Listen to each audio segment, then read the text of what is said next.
What's going on, beautiful soul flowers? It's Guru, aka White Shaman, aka Natty Boo Boo, aka Gukaso, and I'm welcoming you back to my mystifying dojo. Thanks so much for coming down and joining me for a tremendously positive vibe sesh. Today, I want to talk about the power of positive speech, which is a charismatic byproduct of positive thought. The way we speak to ourselves and others has an immense effect on our environment as well as on our overall health. Stay tuned as I break down positive speech and tell you where it comes from, how to master it, and the many different ways it can change your environment for the better. Thanks. Much love, much hugs.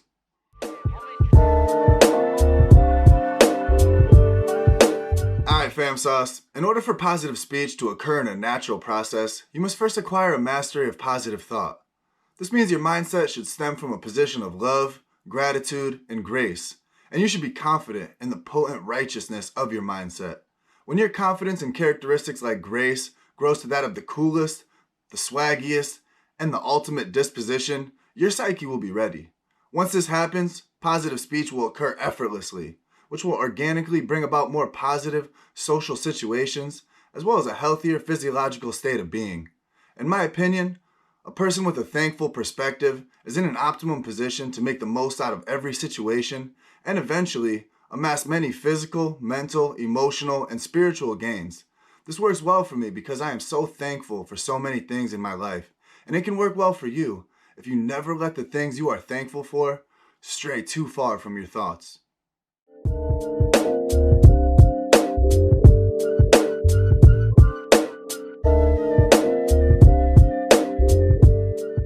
Many of you who know me on a personal level know that I like to communicate in an uplifting fashion.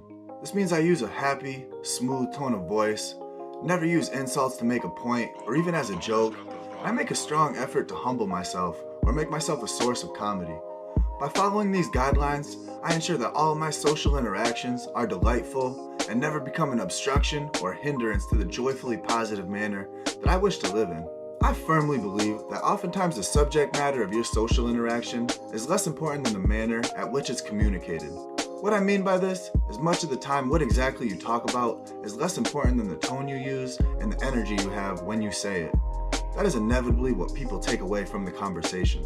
So let your positive vibrations and positive intentions speak for you. I know insults can be a fun, playful way to interact, and some people believe them to be cordially endearing, but they can also limit the overall positivity of a situation. Insults can overshadow the overall message of your speech and quite possibly damper the intent of your following words. This can in turn deter your own path to social excellence and your chances of being known as a cheerful person to be around, which could have opened the door to many beautiful and profound occurrences in your life.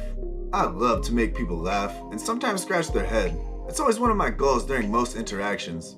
I'm confident enough in myself and in my intentions that no matter how goofy or laughable people may think I am, I still recognize the awesomeness of my life's mission. If people perceiving me as a comical or zany dude brightens their day, that's outstanding, because it brightens mine too. If some individuals don't take well to your positive energy, that usually means they're not operating from a state of love, and they're projecting their own lack of love and poor energy onto you. At the end of the day, you should never worry about this, because ultimately it's their problem. And much of the time, your positive energy can force a change in their attitude, demeanor, and overall social intent in the moment. Go ahead, experiment with positivity. You might witness some low energy people boost their frequency right before your eyes.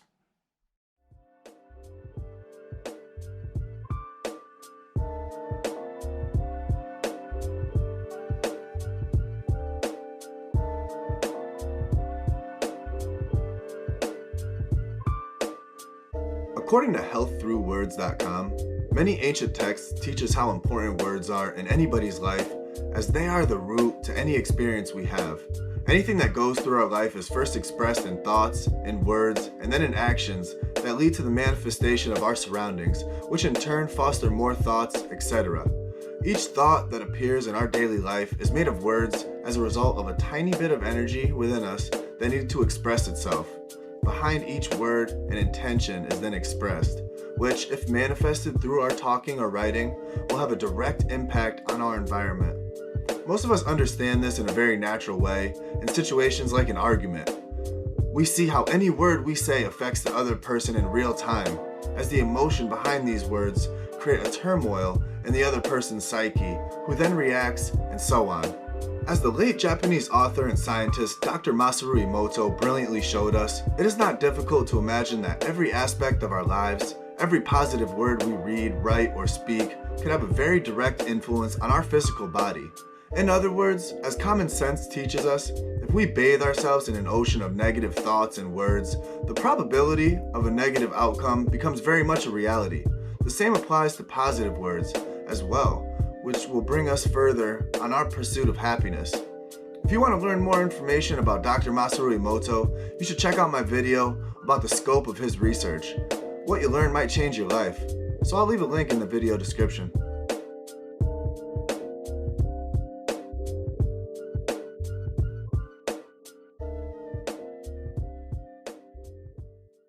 This next nugget of insight comes from my boy Anthony. He's a great dude with grand energy who has coined terms like vibe account and vibe glider, and has used cool phrases such as my soul was sweating and pink crustaceans and good vibrations. Anthony often calls me Shepherd's Vibe and Luke Vibe Walker, and guys, it's safe to say he takes positive vibes and having good energy very seriously. A while back, Ant told me something like this: situations like conversations and even personal training sessions are like mini movies or mini concerts. What will people's reaction to your encounter be? Will they be mentally and emotionally drained from your negativity, or will they feel uplifted and refreshed from your positive wavelength? Shout out to my boy Anthony and anyone else who thinks along these lines, because I couldn't agree more. Other arms reach out to me.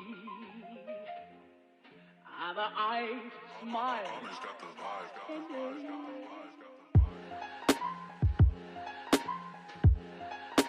Alright, Fragrant Fambrosia, that's all for today's episode. Thanks so much for coming down to my vibey dojito for this warm transfer of information and love. My name's Guru, aka White Shaman, aka Natty Boo Boo, aka Skip to My Goo, aka the Shama Granite, aka El Gupo, aka the Librarian, aka Saint Natty, aka Sham Wow. And as a top tier stretchiologist, a decorated gootritionist, and a first team all shaman wellness savant, I firmly believe that when you open your mouth, you tell the world who you are. So choose your words with beautiful sentiment. If done correctly, you'll be like the sun and warm every room that you enter. If it's not love, it's fear. And lucky for us, I created this channel out of love. So love thy humble trippy neighbor, and write me a comment or write me a poem. I'll write you one back. And if you enjoy my content, please help me spread that peanut butter and goo by subscribing and sharing this video with your squad. You already subscribed? Dude, that's wonderful. Get your little butt on your magic carpet, fly my way, and give me a glorious hug. Thanks. Peace.